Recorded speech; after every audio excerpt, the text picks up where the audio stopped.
Saúdo a todos com a paz do Senhor. Pela graça de Deus, estamos tendo a honrosa oportunidade de gravarmos mais um vídeo para a nossa edificação espiritual e para o nosso ensino. Essa é o nosso maior objetivo, não é? Edificação. E eu queria nessa oportunidade ler um texto da palavra de Deus. E eu queria convidar você, se você pudesse fazer isso comigo agora, pegar um exemplar da Bíblia Sagrada para lermos esse texto que está embasado no Evangelho de Jesus Cristo, escrito por Lucas, no capítulo 2, e versículo 1 até o versículo 7. Leiamos a palavra de Deus. E aconteceu naqueles dias que saiu um decreto da parte de César Augusto para que todo mundo se alistasse. Este primeiro alistamento foi feito sendo Cirênio, governador da Síria, e todos iam alistar-se, cada um à sua própria cidade.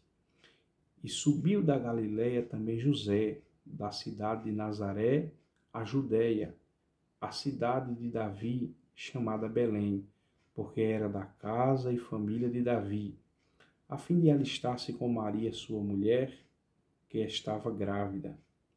E aconteceu que, estando eles ali, se cumpriram-se os dias em que ela havia de dar à luz, e deu à luz o seu filho primogênito, e envolveu em panos, e deitou numa manjedoura, porque não havia lugar para eles na estalagem.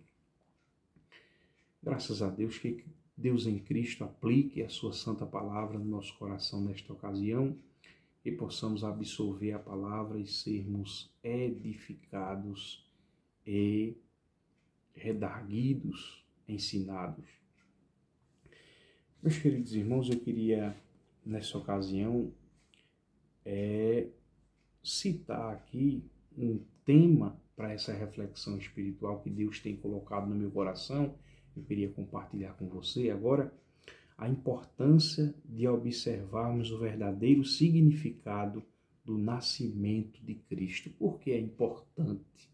Por que é tão importante para nós este acontecimento, esse nascimento de Cristo? Qual foi o maior significado desse nascimento para nós? Todos nós conhecemos esse texto em apreço, que retrata a historicidade analítica, né, e real que aconteceu. Não foi uma lenda, foi um fato verídico, um testemunho verídico que aconteceu com José e Maria. Maria foi a escolhida, a agraciada, né, a escolhida por Deus para que fosse podemos dizer assim, um instrumento de Deus, um canal de Deus para que o nosso Salvador viesse a esse mundo, não é isso? E viesse fazer a sua grande obra, que foi a obra do resgate das nossas almas, não é? E isso aconteceu e está acontecendo, não é? Porque a promessa de Gênesis 3:15, não é isso?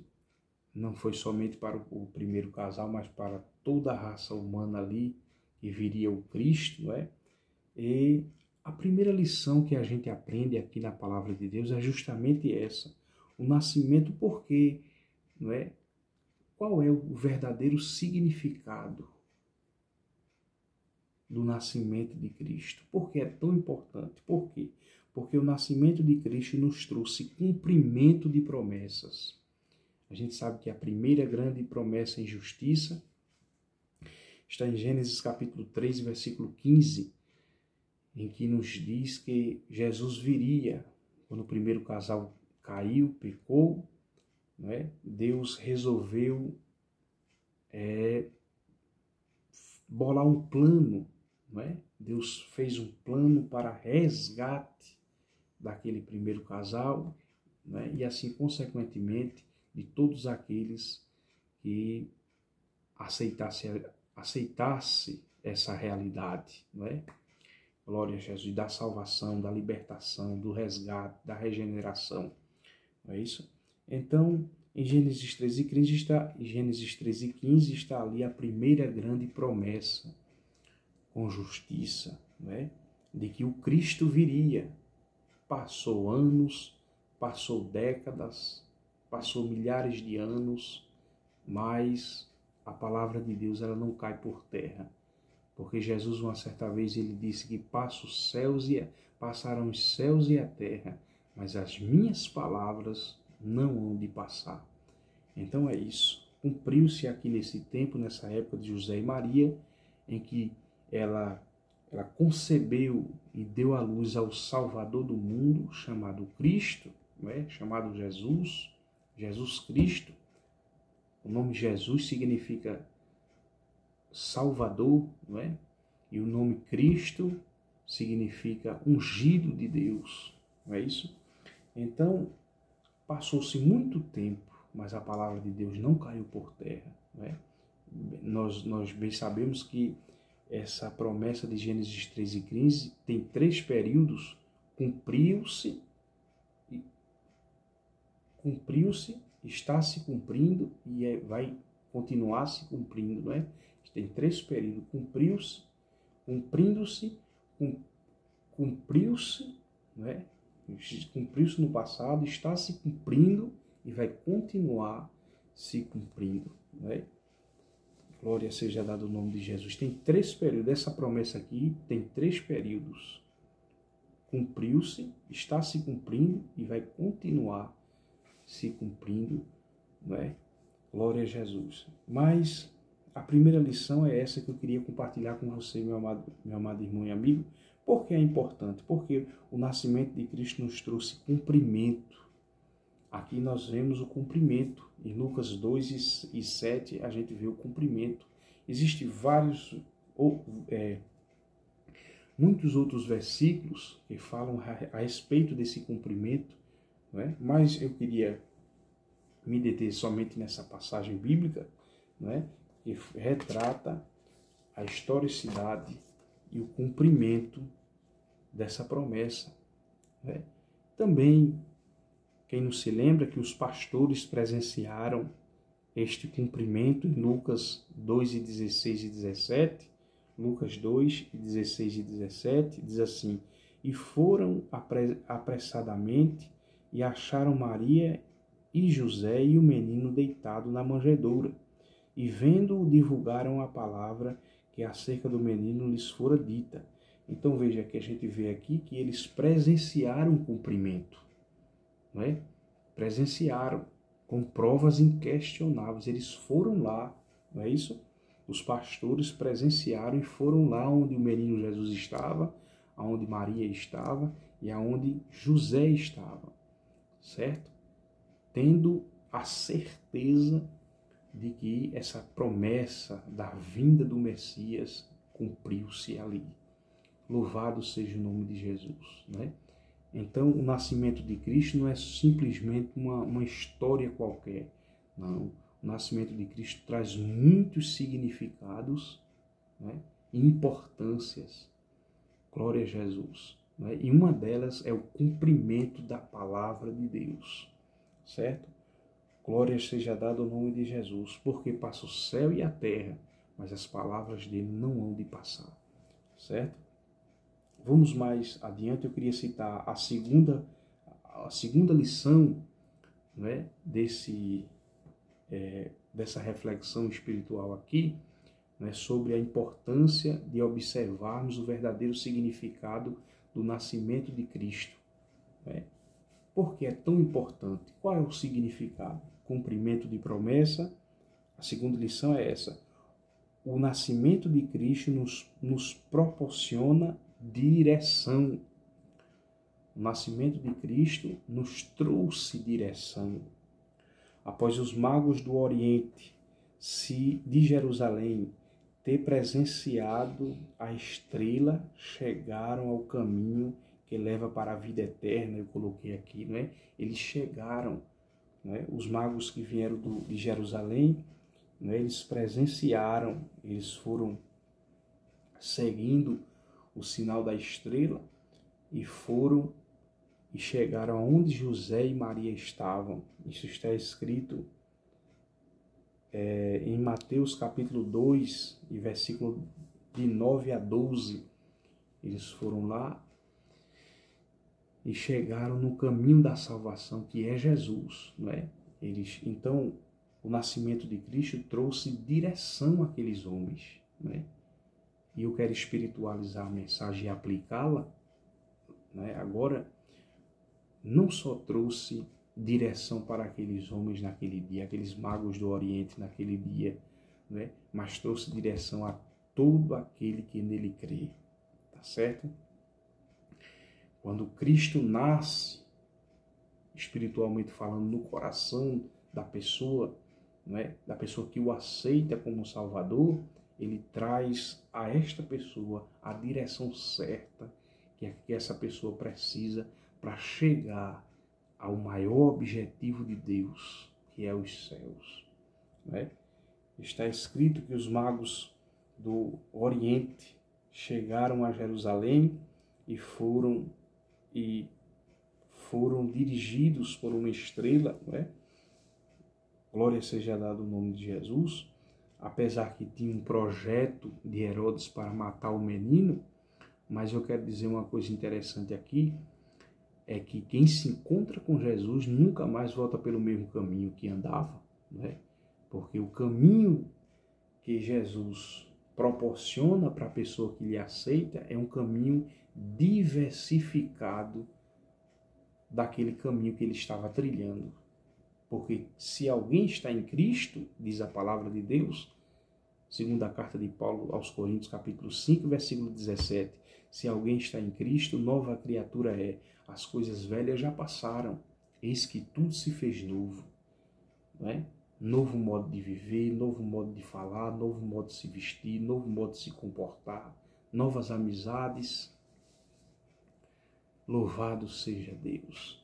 Então, aqueles magos, aqueles estudiosos daquela época do Oriente, quando se encontraram com Jesus, porque Herodes tinha um plano de matar o menino, e Herodes disse a eles, vocês vão, adorem, e depois vocês venham me falar, me falar, não é? Aonde o menino está, porque eu também quero adorar o menino.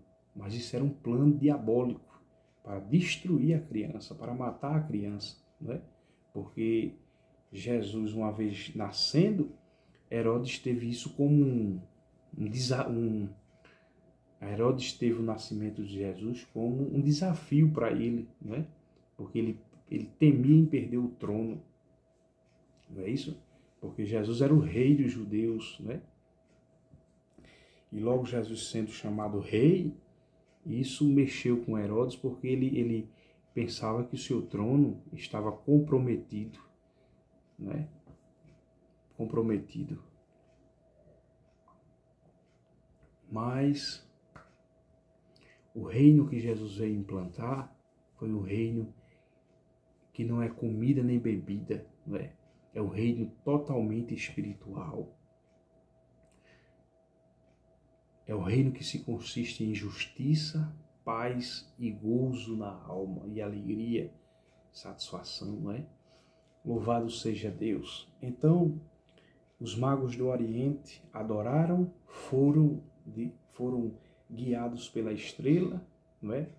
Chegaram onde Jesus estava, adoraram a Jesus, presentearam Jesus como um rei, não é isso? Como um rei, como um sacerdote, como rei, como Messias, adoraram, não é isso? Mas não voltaram para dizer a Herodes. Por quê? Porque eles foram avisados por divina revelação que não voltasse para lá novamente, né?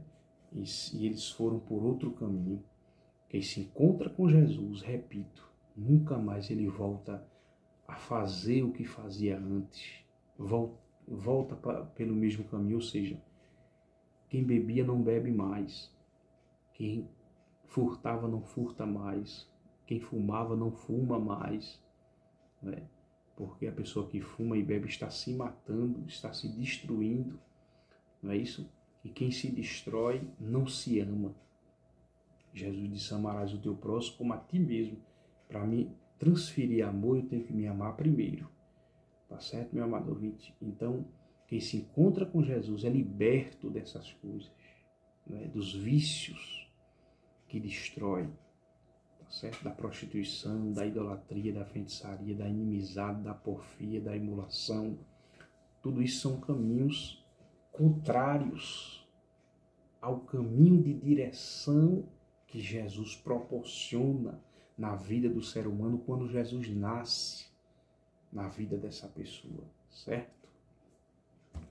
Então, Jesus veio trazer, o nascimento de Cristo nos traz direção, não é? Direção. Quando Jesus nasce em nossa vida, ele nos proporciona direção que muitas vezes nos mostra a barreira que compromete a nossa vida de comunhão com Ele, né? Muitas vezes acontece isso, meu amado irmão e amigo, né? Que os caminhos de Deus contrariam o nosso querer, não é? Muitas vezes os caminhos de Deus, ele mostra a barreira que está atrapalhando a nossa comunhão com Deus. E nós temos que nos desvencilhar desses caminhos. Para agradar a Deus, para seguir a Jesus, nós temos que negar-se a si mesmo, né? A direção que Deus nos dá muitas vezes nos contraria, né? O meu querer, as minhas vontades, não é isso? O meu desejo pelas coisas desse mundo, não é? Eu tenho que dizer não para seguir a Jesus por esse caminho de direção. Louvado seja Deus, não é? Porque as coisas de Deus são superiores, os caminhos de Deus são mais altos, as direções de Deus são mais altas do que os nossos caminhos, nosso querer. Louvado seja Deus. E mais superiores. As direções de Deus são mais superiores do que a nossa. Louvado seja Deus. Então, muitas vezes contraria. Mas eu gosto da minha farra com meus amigos. Mas eu gosto de andar com determinada pessoa. Mas eu gosto de vestir essa roupa, não é? Mas agora ele é crente. Agora você aceitou a Cristo como Salvador. Agora você aceitou os ideais da palavra de Deus, não é? Agora você tem uma direção a seguir, um caminho a seguir. Porque Jesus, quando nasceu na sua vida e na minha, nos trouxe uma direção, não é? Uma direção. E nós temos que abrir mão dos nossos caminhos pelo caminho de Jesus. Nossos atalhos, melhor dizendo, nós temos que abrir mão dos nossos atalhos para seguir os caminhos do Senhor. Né? Que a gente sabe que o final dele pode ser apertado como for. Por isso que a Bíblia diz que a vereda do justo é como a luz da aurora, quer dizer, como a luz do sol, que vai brilhando mais e mais até ser dia perfeito. A palavra vereda significa caminho apertado, né? Caminho apertado. Jesus não, sabe, meu amado irmão e amigo, Jesus não prometeu aqui na terra um caminho largo, né? Um caminho de facilidades. O caminho do céu não é este caminho. O caminho do céu é o caminho da renúncia, né? Da abnegação, de negar-se a si mesmo. Vereda é caminho estreito, não é? Glória a Deus, mas a gente sabe que o final dele é um final de paz, é um porvir feliz, é um porvir de descanso, tá certo, meu amado ouvinte? Para todo sempre. Então, o caminho, o verdadeiro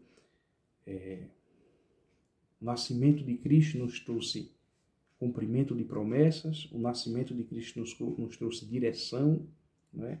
E muitas vezes nos contraria. Se a gente for citar um exemplo aqui, Você está lembrado do que está escrito em Marcos capítulo 10 e versículo 17? Aquele diálogo que Jesus teve com aquele jovem rico.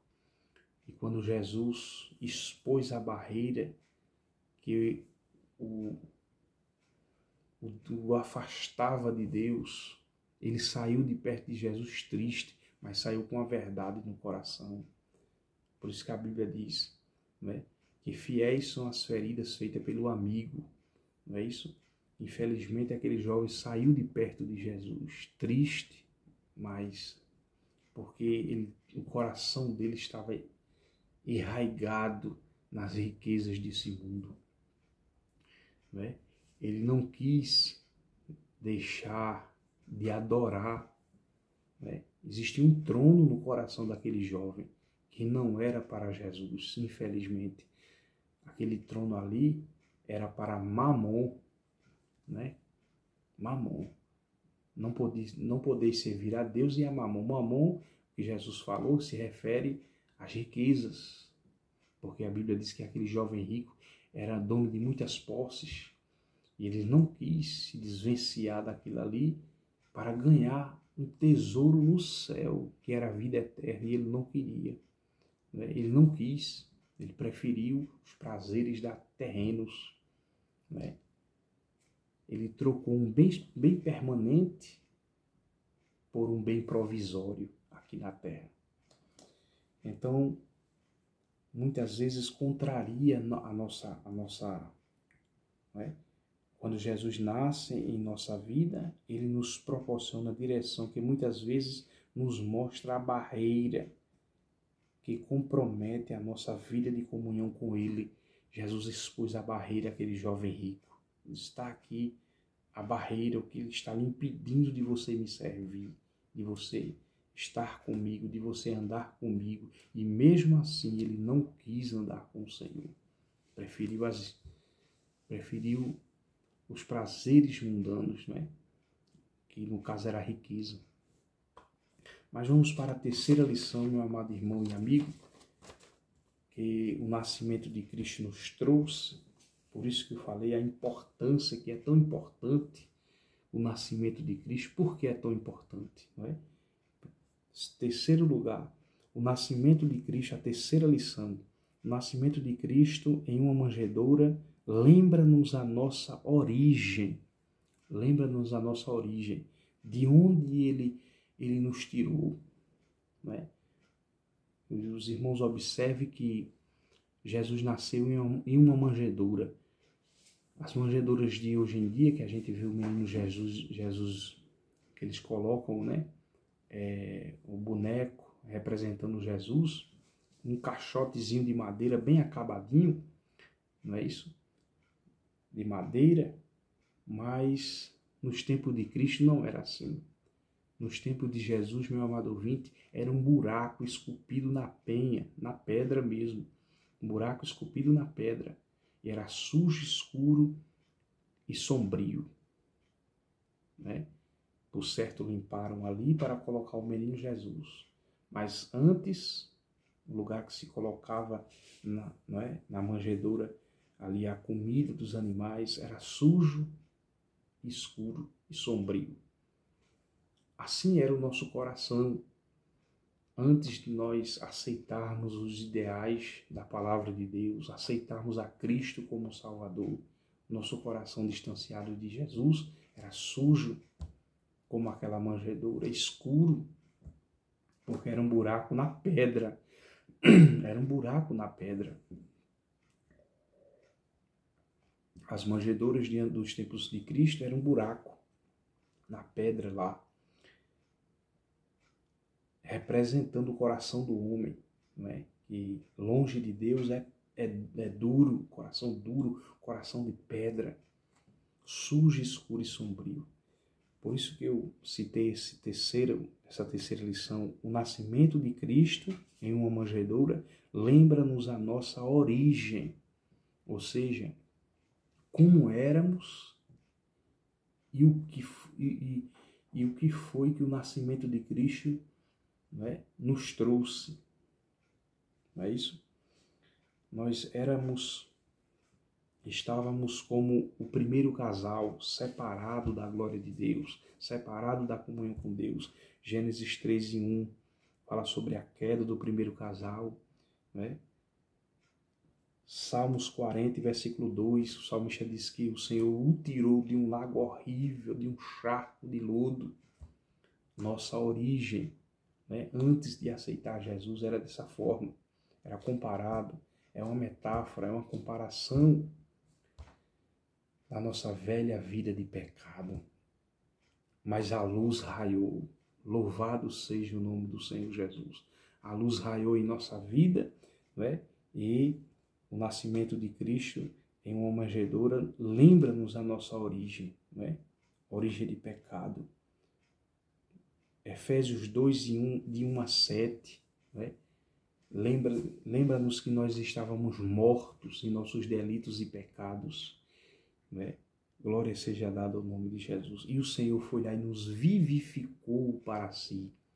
Não é isso? Como diz a palavra de Deus, como disse Paulo escrevendo aos Efésios 2, capítulo 2, versículos de 1 a 7. Ele nos vivificou e pela graça nós somos salvos. Lucas capítulo 7, versículo 12, fala a respeito do filho da viúva de Naim, que estava morto, assim estávamos mortos. O filho da viúva de Naim, ele além de estar morto, ele não poderia dar a si mesmo uma segunda chance de vida, ele não podia dar a ele próprio, não é isso? Assim éramos nós no pecado. Nós não poderíamos, se não fosse Jesus, nós não poderíamos fazer nada. Tínhamos por herança o inferno, né? Estávamos mortos e indo para o inferno. Mas diz a palavra de Deus que ele nos vivificou, estando nós mortos em nossos delitos e pecados, e nos amou, nós estando ainda em pecado. Louvado seja o nome de Jesus. Isso é que é Deus, meu amado irmão.